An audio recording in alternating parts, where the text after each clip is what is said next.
Mr. Mayor, members of council, at the request of several members of City Council, the next briefing is going to give City Council an overview of the oceanfront crime conditions and some of our enforcement challenges.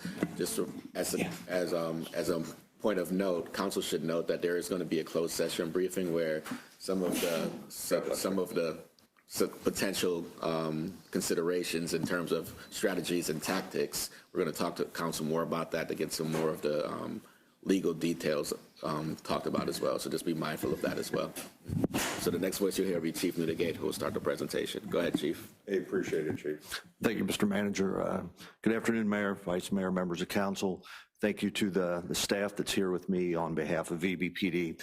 So we are here to talk about the oceanfront crime, but I think we would like to do is just start off, take a look at overall violent crime while I have this opportunity so that we have a true understanding as a city and a police department where we are.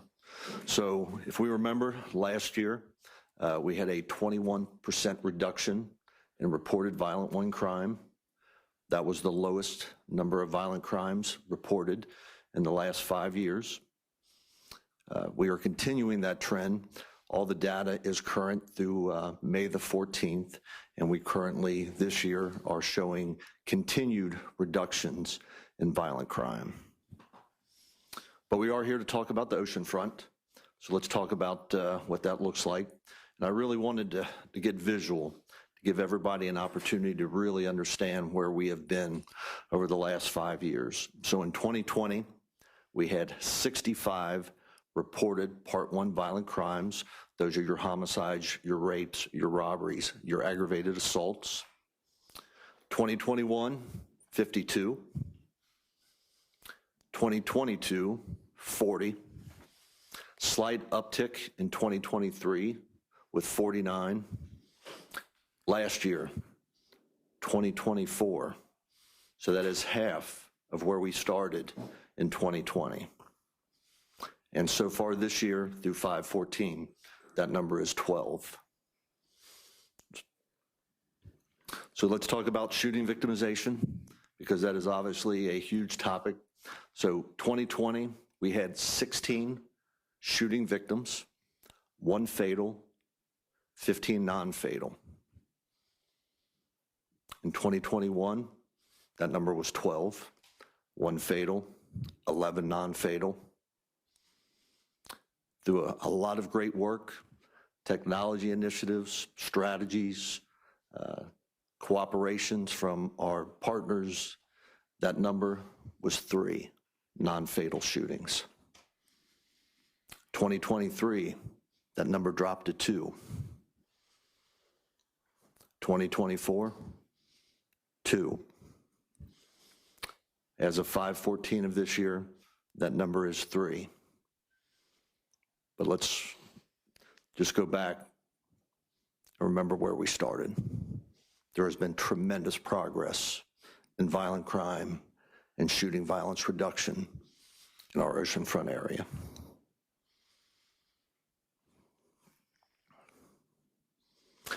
Something that I don't think gets much notice. We put it out, tried to get attention to it, but we went 343 days without a person shot in our resort area. So if you look at the numbers and the averages up top, so in 2020, when we started our new initiatives, on average, we were having a shooting victim, a person shot, every 25.3 days, roughly 1 a month.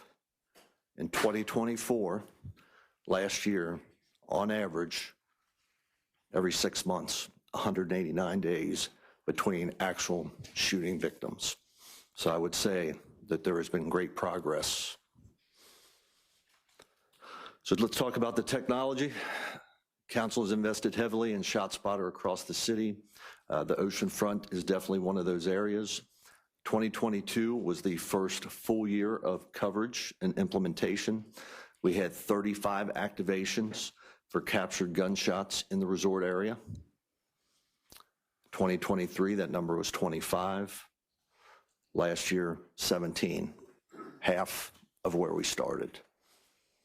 And we are currently sitting at 11, and half of these came from activations during this past week 17 or spring break weekend.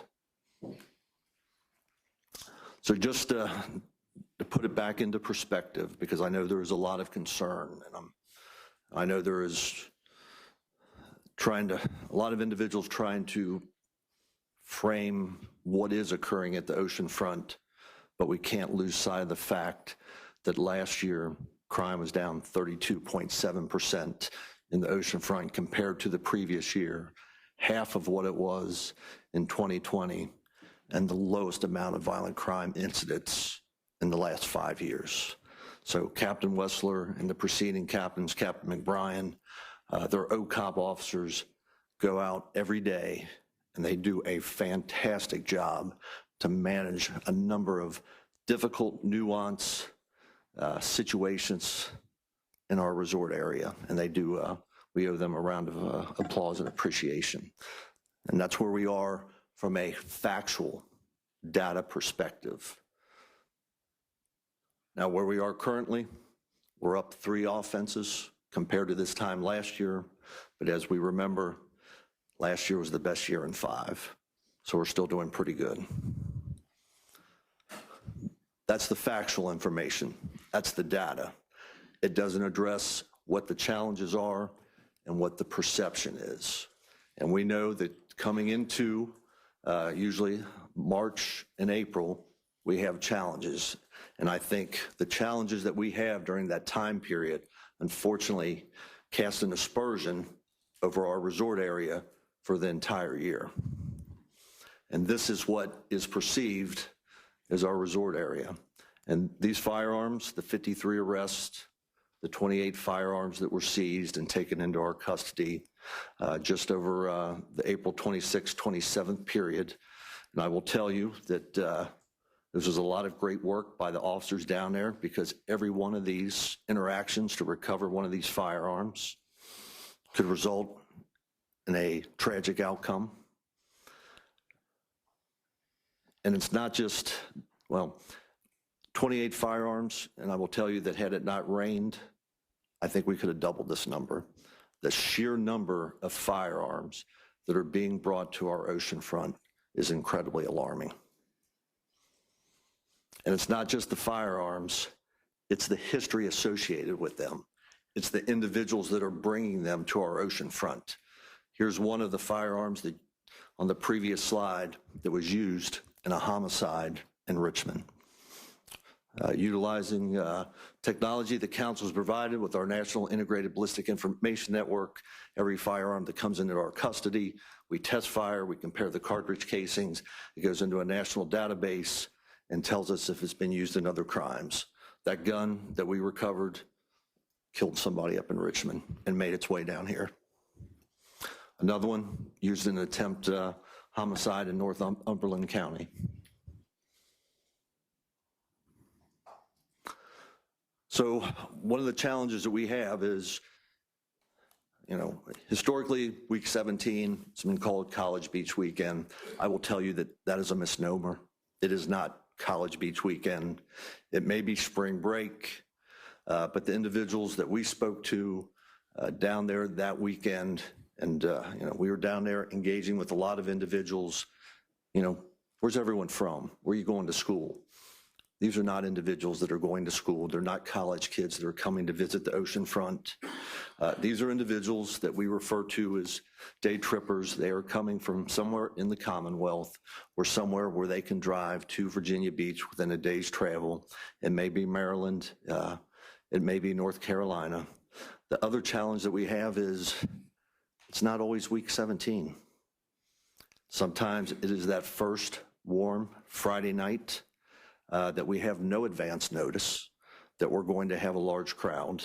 And when that does happen, we have to pull resources from all the outlying precincts, send them down to the oceanfront to try to manage something that we didn't know was coming our way.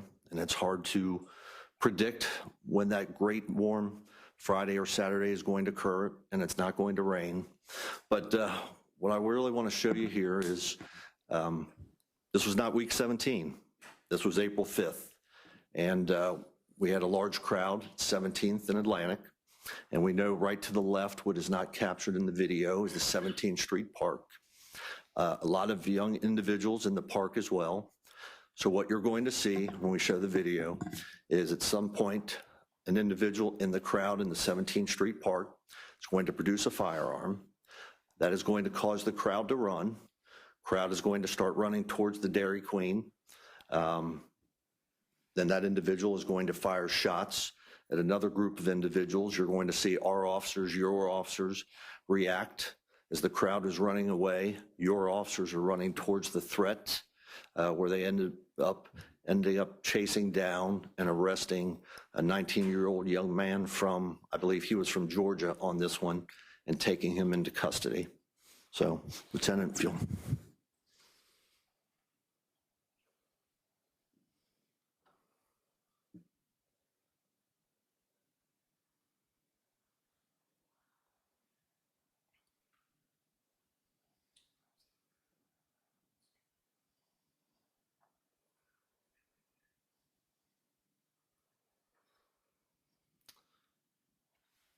So as they run, our officers run to the danger. They end up making an arrest. And one of the things, and I know you hear it, I hear the conversations, I'm part of the conversations, I see the communication is, we need more officers down there.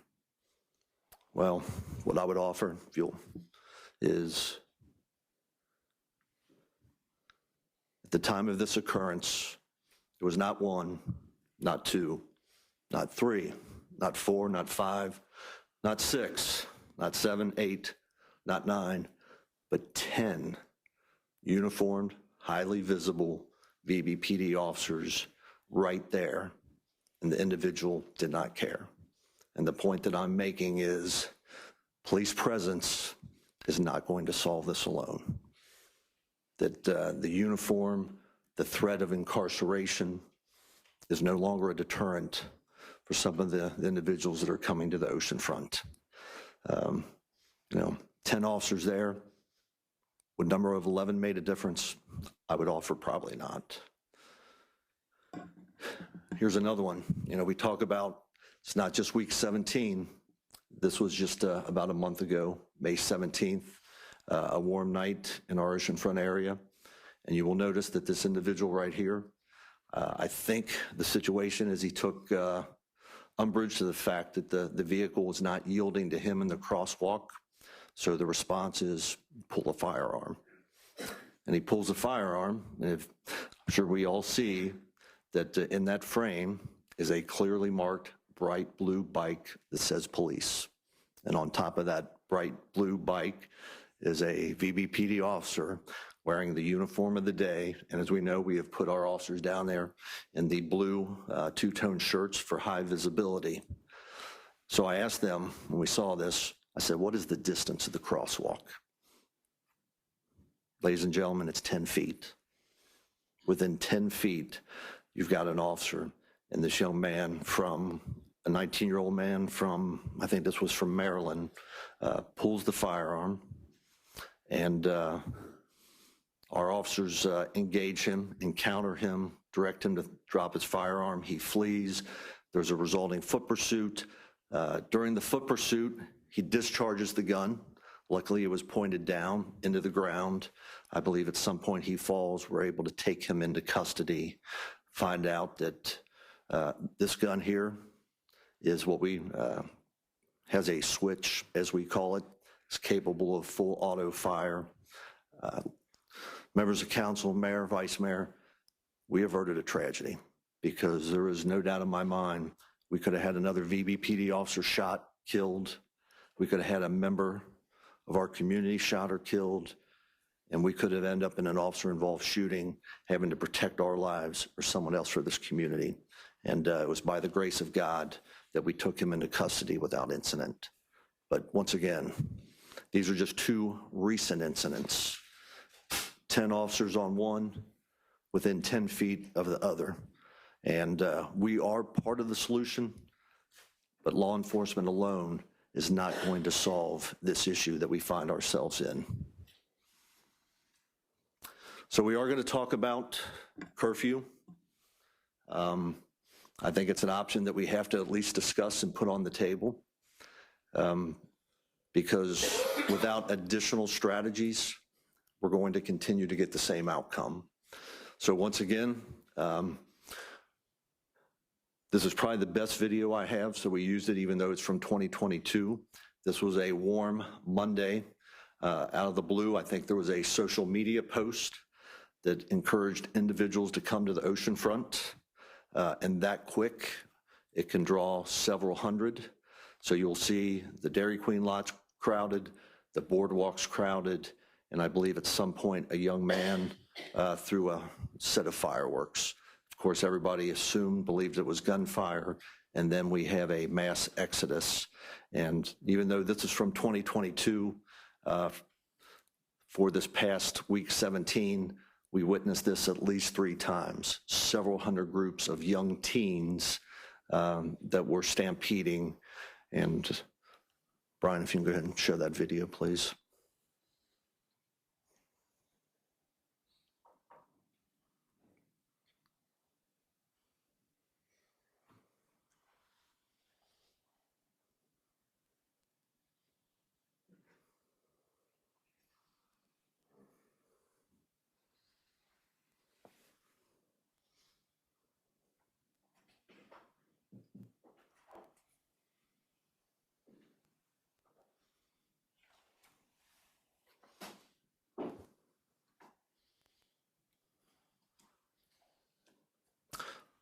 So what I would offer is that we are incredibly lucky that we did not have anyone seriously injured or killed when we have conditions like this, but it's probably going to be a matter of time when we have several hundred youth that decide to run down in a congested area like this. We're going to end up with injuries. It's a matter of time. So one of the things we wanted to look at options by other resort cities, what's working, what's not working. So we took a look at Ocean City, Daytona Beach, Miami Beach, Panama City Beach, and Myrtle Beach. And what we found out is that they are all experiencing similar challenges. Many of them have the same responses that we do. They upstaff officers. They try to put as much police visibility and deterrence down there as they possibly can. What you will see is the bullet point items that are bolded and italicized are things that we are not doing, that they have adopted to try to get some resolution. So in Ocean City, they have designated special event zones to help them manage some of the unsafe driving. The research that we were able to find, they indicate that it's allowed them to curb some of the participation in their pop-up car rallies by limiting and reducing speed limits and higher fines for moving violations within those designated special event zones. Rigorous enforcement of parking violations, and as I mentioned earlier, something that we are now researching is the use of those trespass authorization letters for various private or various properties where we are experiencing repeat and recurring issues. Daytona Beach, they are using cease and desist letters in addition to the special event zones. So it's something that we would like to work with the city attorney's office, that we are starting to try to do a lot of research into these individuals that post on social media and encourage large groups of individuals to come unpermitted, unsanctioned to specific locations within our city. And then we are forced to respond with a number of resources from police, fire, many times our public works, to see if there is a way to address that.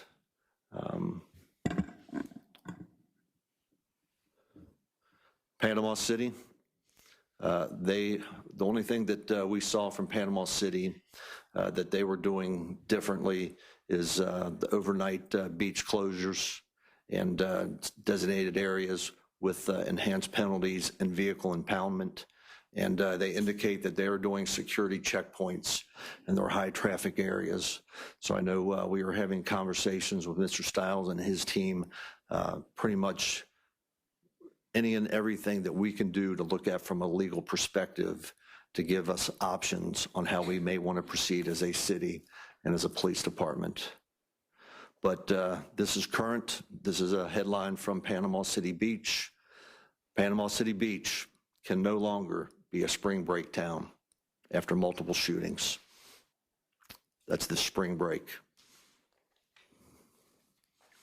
Myrtle Beach, what you'll see is doing many of the same things that we are doing, achieving many of the same outcomes.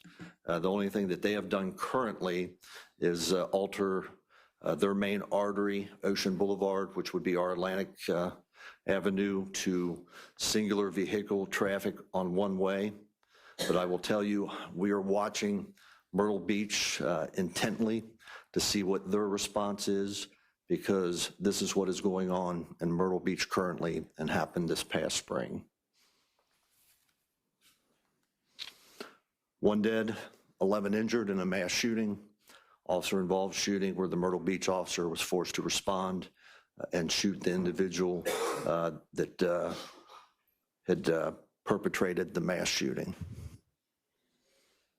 13-year-old shot in the leg and arm in Myrtle Beach mass shooting.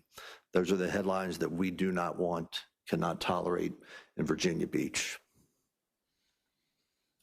So I left Miami Beach for last because they are probably the most proactive, assertive city and department in addressing these conditions. In 2023, they had some relatively unprecedented violence on Ocean Drive. And as a result, they came together and made decisions as a city and not just a police department that this was no longer going to be tolerated, and enacted a very rigorous spring break curfew that is carried on to this day. And a number of other things. It is really, in Miami Beach, it is really not just public safety, it is a citywide response. For those designated problematic days and weekends, they have a midnight curfew. They have a special event zone that allows enhanced towing violations and increased penalties, checkpoints at their beach entrances with restricted hours. They have strict ordinance that allows them to do bag checks on their beach. They are closing their parking garages during these times to non-residents and implementing higher parking and towing rates. And one of the things, they are not shy about advertising that this is the philosophy of the city. I read that they spent over $400,000 on their marketing and media strategy. One of the things that we don't have currently that, having those discussions with Mr. Stiles and, what it would take to engage our representatives to go back to the General Assembly for some legislative changes. But they do have special event zones. And Florida is one where many of these cities are utilizing them. And what it allows them to identify a certain geographical region for a temporal period of time. And it allows them to double the statutory fines for non-criminal traffic violations, allows police officers to impound vehicles for up to 72 hours for non-criminal traffic and criminal traffic. It will allow them to do and enforce occupancy limits on both private and public property within the zone. Historically, that has not been a police function. We have to rely on our code enforcement and a number of other individuals and entities within the city, but it gives additional responsibility to the police. And I think this is a big one here that absolutely have to find a way to see if we can get our General Assembly to consider this for us, is that when we have these individuals that are promoting and holding unpermitted, unsanctioned, unplanned events within our city without the appropriate notification, permitting, resources, safety plans, that if we can identify them, we can hold them accountable for all the monetary damages that we would have to put in place for a response from police, fire, EMS, sanitation, and others.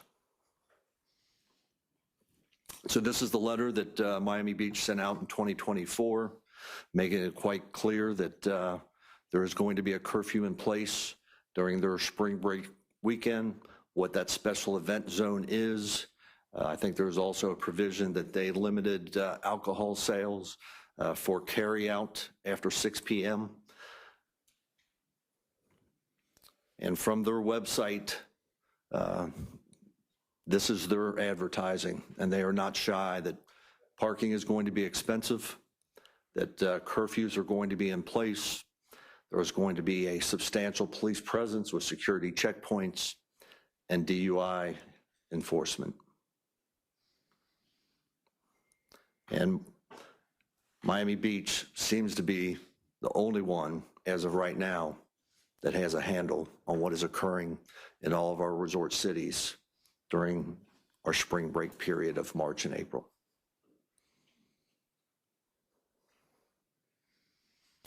And what we're incredibly concerned about is as these other cities become more proactive, more assertive in their responses, and implement strategies to curtail the large crowds in their cities, who is going to be the destination area that's going to bear the brunt of that?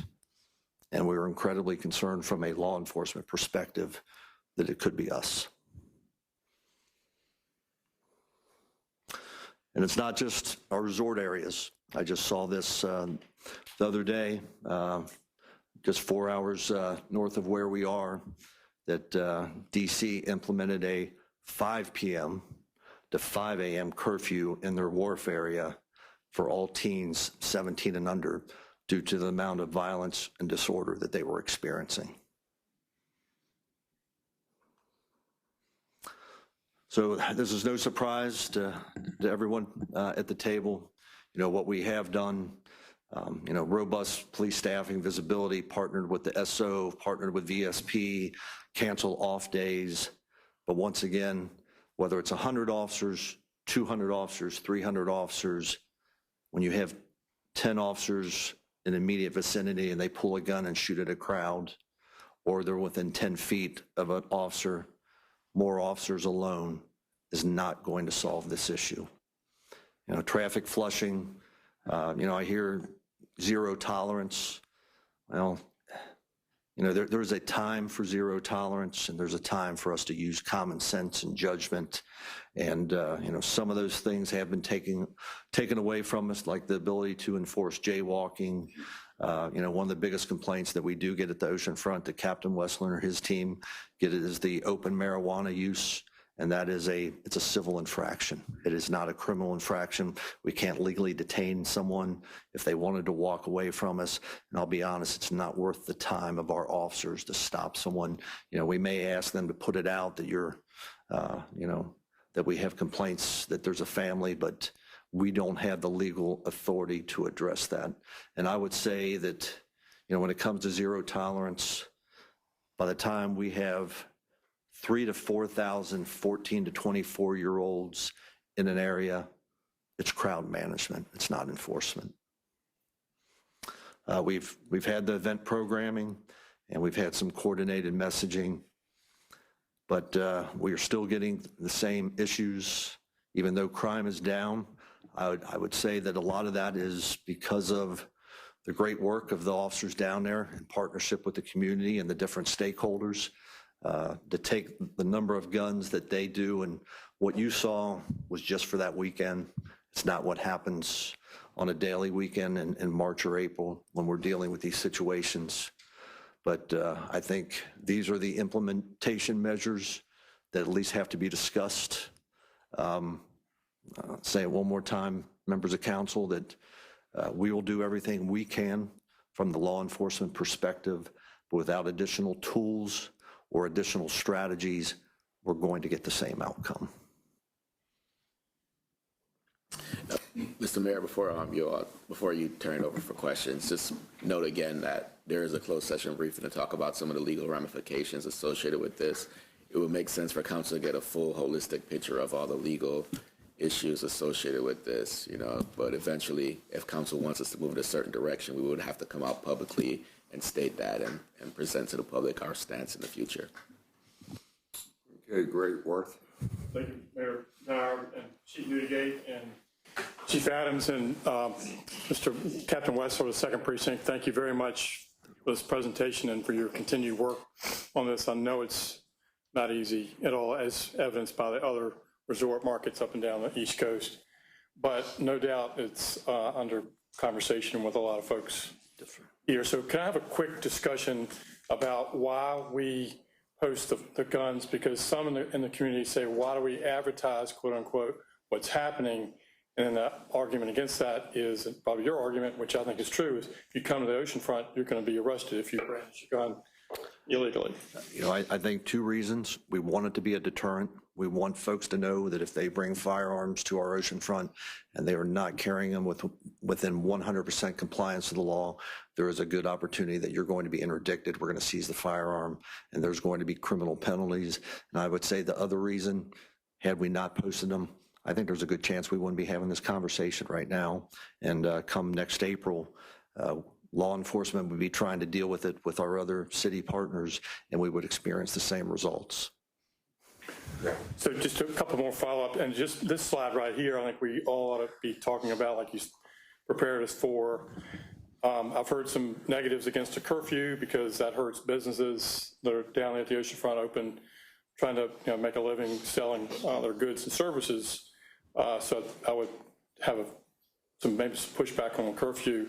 Some of these things I know we'll be talking about in close on what's allowed and what's not allowed, but I do like what Miami's doing. I really do. I'll leave it at that. Thank you, Councilman. Okay, if I can say this though, Worth, and correct me if I'm wrong, Mr. Dehaney, Florida's a home rule state, and that makes a significant amount of difference about the latitude of what we can do. Yeah. And I really think that going forward, if I could say, I was just on the phone the other day with Mayor Jimmy Gray at Hampton.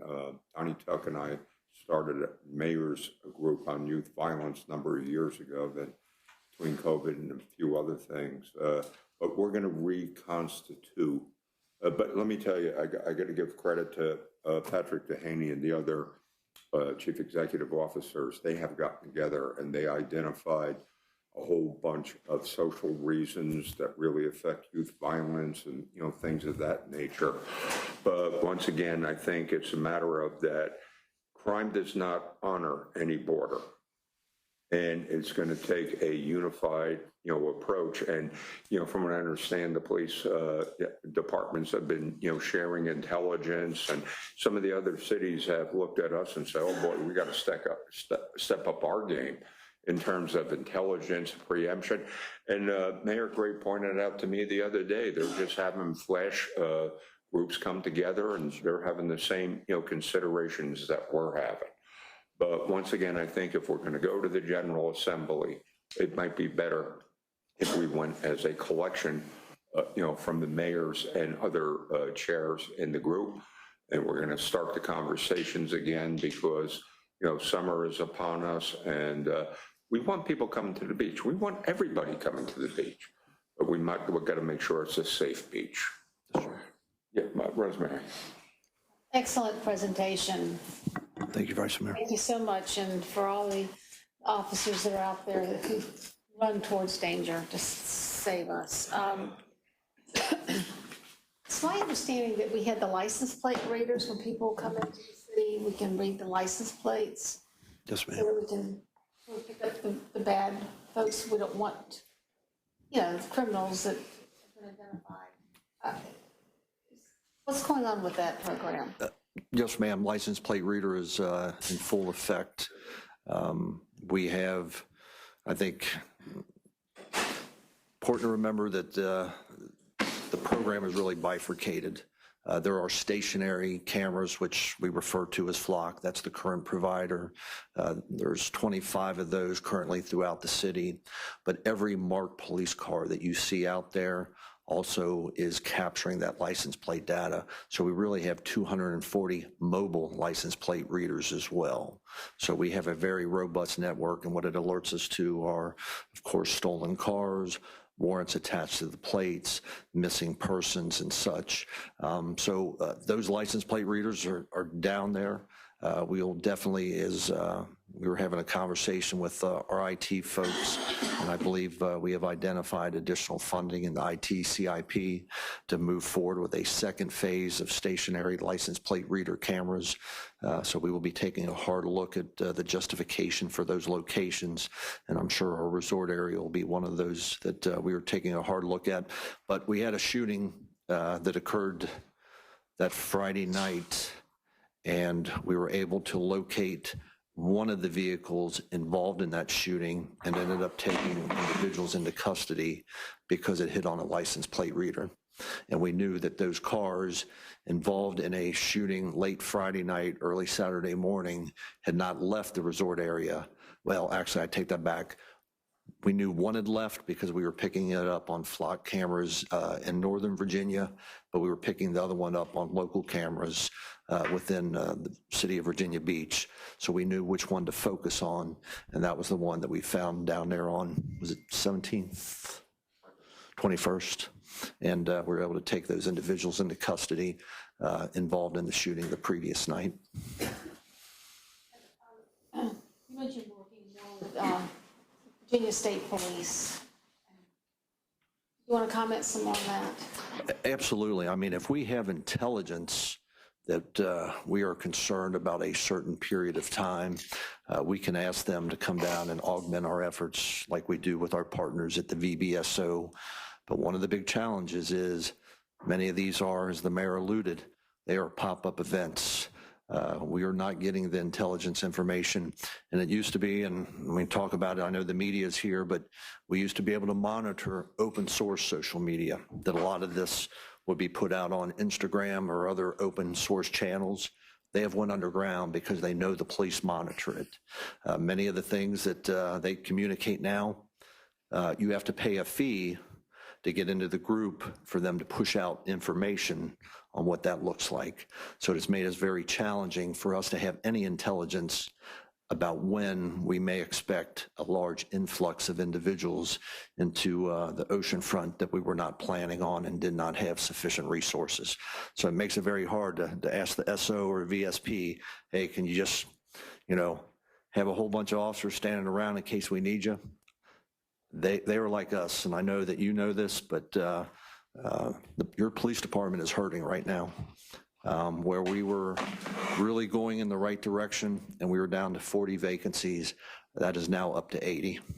And we are losing officers, unfortunately, at a pretty exponential rate. Yeah, Michael and then Josh. Thank you, Chief, and I'm very grateful for the presentation. There's a lot of thoughts and feedback that I could share, but I think we're all still processing this, and I have great deference to you and to your colleagues for your understanding and approach to the issue, as well as so many of the other folks who are involved in the discussion. But I have a question. Yes, sir. I do have one question. We're talking about a constituency of young people principally, and I'm just wondering, this isn't exclusively on the police. I think it's a community question, but it's not lost on me, and I'm going to introduce them in a moment, but we have some interns here from Green Run Collegiate School, and they're juniors and I think in senior, and they're about to graduate, and we're talking about a demographic here that I think a lot of us around this table don't fully understand. And I'm just curious if or how we could tap in. I know that you can't necessarily go and do a survey of the people who are doing these violent crimes at the oceanfront, but how are we, or could we better understand what it is that these young people are experiencing in their lives, what it is that they're looking for in terms of engagement or things to do, or how they spend their time, and so that somehow we can, I know there's the Youth Violence Prevention Task Force, and I think they've done some good work, and I think they came back and said pretty much the issue is connection to something. But how can we better understand what this slide calls a juvenile and young people so that we can help to cultivate an environment where these types of things don't happen? I mean, it's not just a law enforcement question. It's more broad than that. And I don't think it's lost on me. I don't think it's lost to even the young people who are here, that we're talking about people that are talking about them, maybe not always with them. Councilman, that is a very complex question, as you know, and I think from our perspective, that is why we have a very robust youth services unit. We have 5 sworn assigned to that, and I know you've all received the presentation on everything that we're trying to do as a police department, not just enforcement, but to ensure public safety. But I think our efforts are focused on our youth within the city of Virginia Beach. But unfortunately, when we are a resort destination, that is a small fraction of the individuals that are coming to our resort area. They're coming from DC, Maryland, Northern Virginia. I don't know, honestly, how we would ever impact them and get our message out from a understanding perspective that on what the city of Virginia Beach could do to address some of those concerns. I think Councilmember Bellucci, if you think back, a lot of the tactics previously involved working with the colleges, the universities, the military, right, when it was a traditional spring break crowd. But it's not that anymore. It's flash mobs, pop-ups, and literally sometimes the chief is telling me the intelligence Thursday night that we're seeing 40 to 10,000 likes on a particular pop-up at the Oceanfront for tomorrow evening. Sometimes that's how the information comes to us, and they're not necessarily tied to traditional groups to where you could say, oh, we reach out to the presidents of the universities to say, hey, we need to get some of your liaisons here to talk to these kiddos. It's fractured. So I think we're at the height of something that everybody's trying to figure out how best to manage it and how best to entertain it. And just as a follow-up, I'm not being critical, but I think we need to get smart on how young people are connecting and communicating and spending their time more smart, and then how to possibly tap into that and reach them with a message. The message could be don't come, or if you come, these are whatever. But also, I don't know. I mean, I know this is a bigger conversation, but I'm just wondering if we're doing the best we can do to actually tap into what they're thinking and experiencing. And you're right. There's a broad, vast spectrum of people who are visiting, but we're talking about the people who, in this case, who are committing violent crimes, and that's a narrower constituency. I want to add one thing to your comment, Mr. Bellucci. We could obviously do better, but the police department does do that, right? So to the extent that they could find out that there's a certain organizer and promoter, they create fake profiles, they create all kinds of things to get into that person's DMs, direct messages, and then they contact them and they say, hey, we're here, you're trying to bring an event here or promote a certain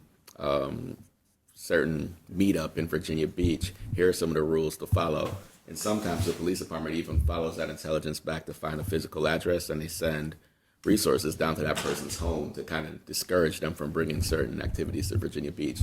So they do that. It's just a lot of it is when it's dealing with folks that are coming from Maryland and Baltimore, and it's originating from there, it gets a lot more complicated.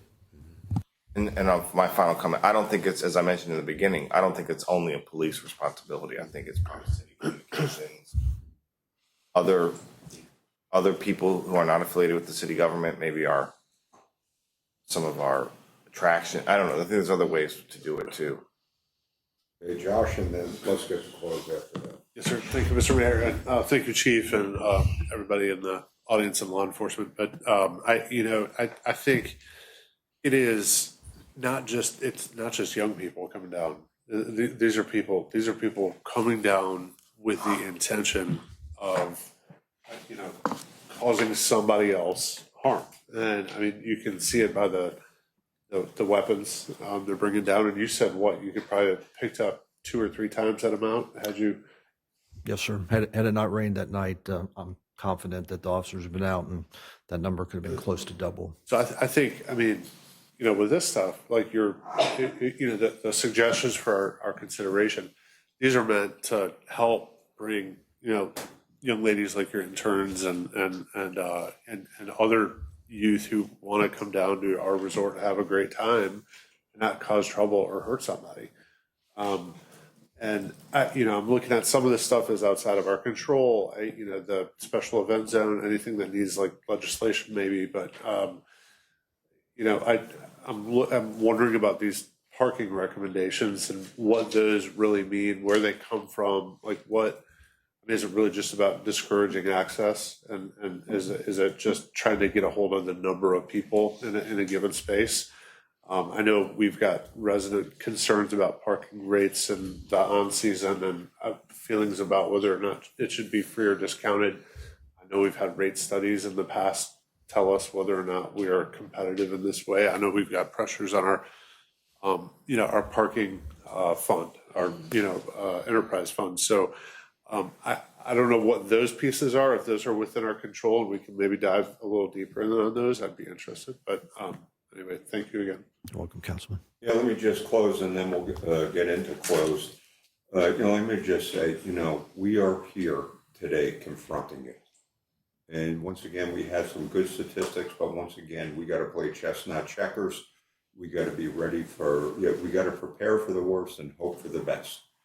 And, but once again, just like with the homeless situation, we came up with strategies that, like Barbara said, that weren't here a couple of years ago. We put into place, they're working. And, Michael, I think that you have a glowing example in your district with Lynn Haven Mall, because I remember being on this council when they had all kinds of youth issues going on.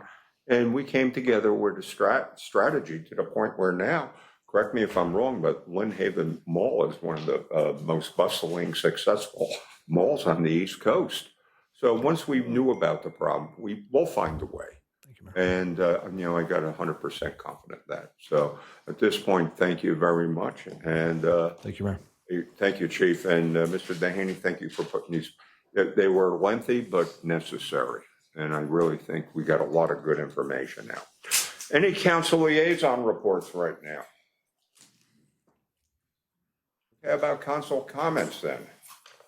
Michael? Thank you, Mayor. Well, Please, hey, would all the police and sheriff's people please stand up and be acknowledged? Yeah, we got a gallery here.